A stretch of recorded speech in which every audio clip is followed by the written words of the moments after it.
Hi, I'm Kat, marketer turned brand storyteller. And I'm Candice, educator turned entrepreneur. And you're listening to Not Nice, Clever. As CEOs and leaders, it's your job to always have the answers, but sometimes you need a little help. Leverage, if you will. We get it. This is the place for you.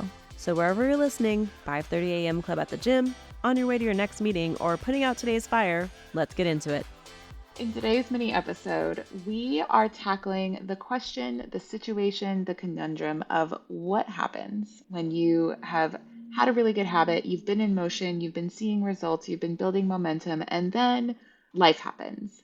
There's a U-turn. You fall off the horse, so to speak. You fall out of habit. Maybe you've fallen out of habit for a few days or a few weeks or a few months. But what are the things that can help you to get back into motion and back into routine? Permission revoked to make yourself feel guilty here, permission revoked to feel shame. Those are useless emotions when it comes to getting back into flow.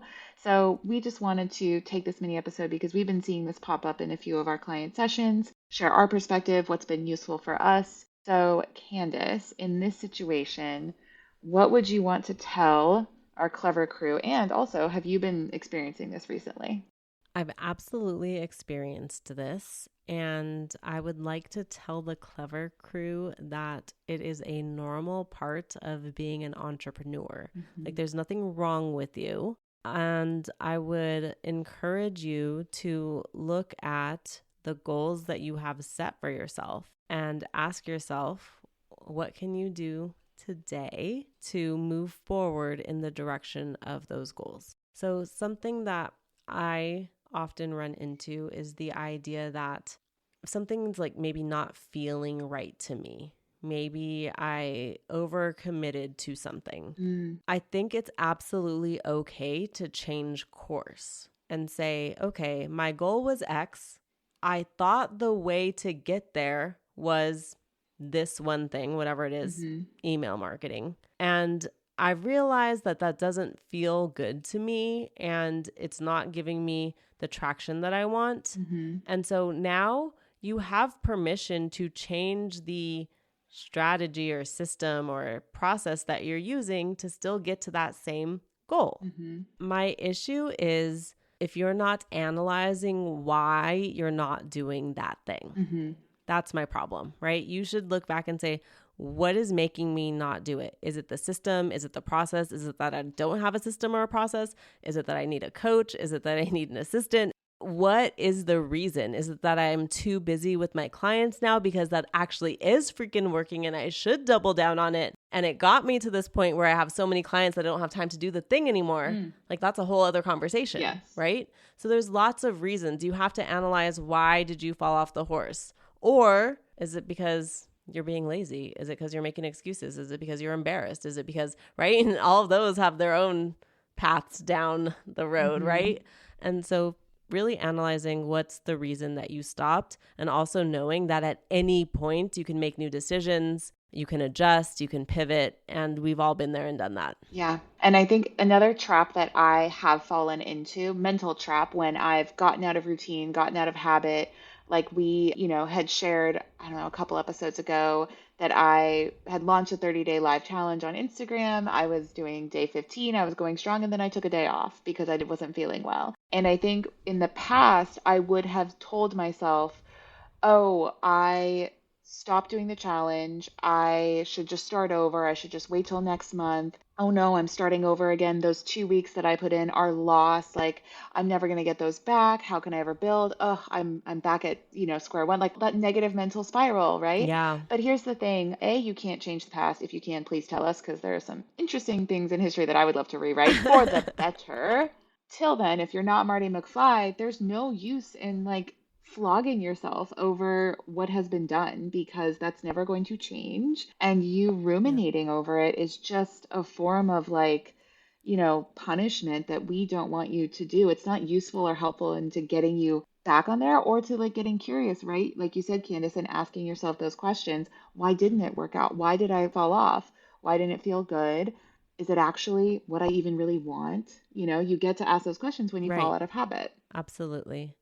I think that for me, it's about not wasting energy on beating yourself up. I'd rather you redirect that energy to what are you going to do next or instead, or how are you going to get the support that you need to do this if this is the right thing. Because so many times, especially as a team leader, you feel like you are 100% responsible for the direction of the team, which you are, but that doesn't mean that you can't ask for support and help. And all of the good team leaders that I work with have people who help them to take the actions that they've outlined. Like, you have to have the visionary and you have to have the person who implements. And maybe it's multiple people who implement, right? And so if you're falling off the horse, I would just investigate, because I'm an Enneagram 5 and I'm an investigator, and I would figure out why. And I think a lot of times people are like, oh, it's because I'm a lazy person. I always do this. And like, this is how I do it. And that's just probably not the case, right? It's the not. case is probably that you put too many things on your plate. You had unrealistic expectations and you had an unrealistic timeline in which this could be done. And that's probably the reality of it. And I want you to really get to that. Yes. And can we just pause there for a moment? The idea of laziness, like, that's a cop-out. Laziness is just a lack of interest or proper motivation, or like you said, you're not doing the thing that you actually want in the way that you want it with the support of the people around you. And you think because, if we're talking to team leaders, CEOs, people who are heads and faces of organizations, sure, yes, I know how humbling it can be or how challenging it can be to admit that you fell off the horse. You may have, quote unquote, not hit a goal or let someone down or didn't keep a promise. Okay, well, that thing's done, The next best thing that you can do is to conserve your energy, direct it in a way that's useful, be vulnerable with your team, Transparency. right? Use that as an opportunity to be like, I know my name's on the door. I know my name is on the company, but I messed up. Here's why I think I did. I don't want to do it again. How can we work together? Like, here's what I'm doing instead. This is the new here's what I'm doing plan, instead. right? Yeah, And here's how we're pivoting.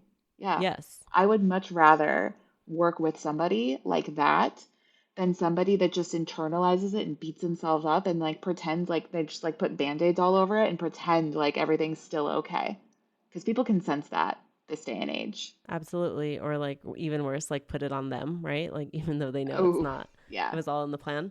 Yeah. So I think operating with transparency is what makes people want to stay longer and work harder for you, because they see that you are human. You have to have the vision. And I don't think you should come to a team meeting and be like, woe is me. That's not the right vibe. Yeah. But if you say, hey, this was the path, these were the actions, here's what we did well, here's what we didn't do well, and here's what we're doing instead moving forward, that's great. You're using data to help propel you forward, right? And that's what I think all good team leaders do, instead of, oh, we're just bad at this. I also hate that. Right? I'm bad at video content. It must be great, Candice, that you were just like born good on video. No. Also, I watched a video of me last week and I hate myself. So it's like, it doesn't matter. You know what I mean? Like, I never think like, oh my gosh, that's so good. Never. And like, by the way, guys, I wasn't there when Candice was born. Maybe we can bring your mom on the podcast, but like, pretty sure she wasn't born with a mic in her hands. Okay. Also, I should have been though. I actually love this. But it was cool, right? Which is why we had it in our photo shoot. Also, I was born bald, y'all. Okay. Oh, so like wow. Literally, Mom had to put the headbands on me for 2 years because it was touch and go, y'all. I was like just a watery bowling ball with no hair to speak of. And now I have a regular blow dry budget as a part of my self-care as an entrepreneur. Yeah, get back on the horse, be vulnerable, be transparent. It's not laziness. Be curious as to why. I'm bad at good and bad. Again, useless terms. Yeah. Just learn. Yeah. Be curious. Like, you brought up the Enneagrams, like investigate like Candice says, and then challenge what you thought about yourself, because I'm the challenger. Like, I'm an 8. That's why we're such a good team now that I think about that. Maybe we should do another episode about personalities. We should start a podcast. Oh, wait. Okay. We're so good. We hope you've found value in this episode. If you're leading a team, you've got people depending on you, show up for them in the right way, show up for yourself. Do not use the lazy card, permission revoked there, but permission granted to definitely get curious, get uncomfortable, look at the data, and make better decisions. Thanks for joining us on Not Nice, Clever. Remember to follow Not Nice, Clever wherever you listen to audio. And if you haven't already, drop that 5-star review. Share your takeaways. Tell us your story. We love to hear it. Signing off, you're not so nice, but oh so clever besties that mean business. See you soon.